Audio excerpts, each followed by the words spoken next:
Aucun mot de français dans ce cours de chinois. Les élèves apprivoisent les sonorités et les caractères associés.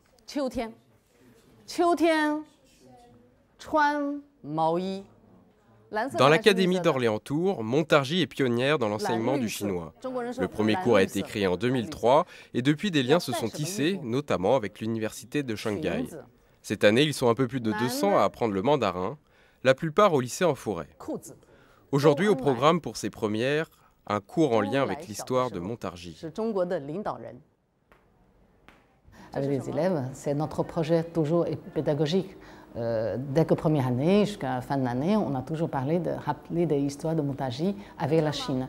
On parle beaucoup maintenant, notre apprentissage de langue, c'est entrer par notion culturelle.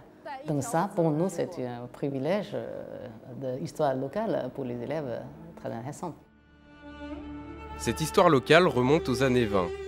Au lendemain de la Première Guerre mondiale, l'arrivée de jeunes Chinois à Montargis est favorisée par le développement du rail et le mouvement Travail-Études.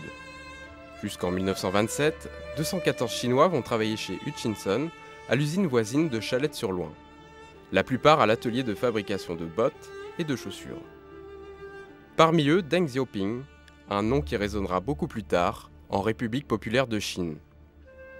En France, les jeunes idéalistes goûtent à la liberté de pensée et d'expression, découvrent le marxisme.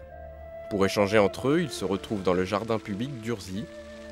Au cours de leur conversation, leurs idées progressistes pour changer la Chine et la faire évoluer vers un monde moderne se tournent peu à peu vers le communisme. Entre le 6 et le 10 juillet 1920, un petit groupe d'étudiants chinois s'est réuni pour parler de l'avenir politique de la Chine, à la suite de quoi ils ont envoyé une lettre à Mao Tse-tung, une lettre postée à Montargis, dans laquelle on lui proposait de créer un parti politique qui va devenir le Parti communiste chinois. Et on peut donc dire que le Parti communiste chinois a été créé ici, dans ce parc, peut-être même sur ce banc, pourquoi pas, à Montargis.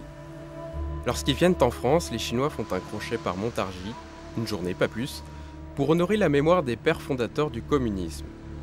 Alors le tourisme rouge fait-il recette? Pas vraiment.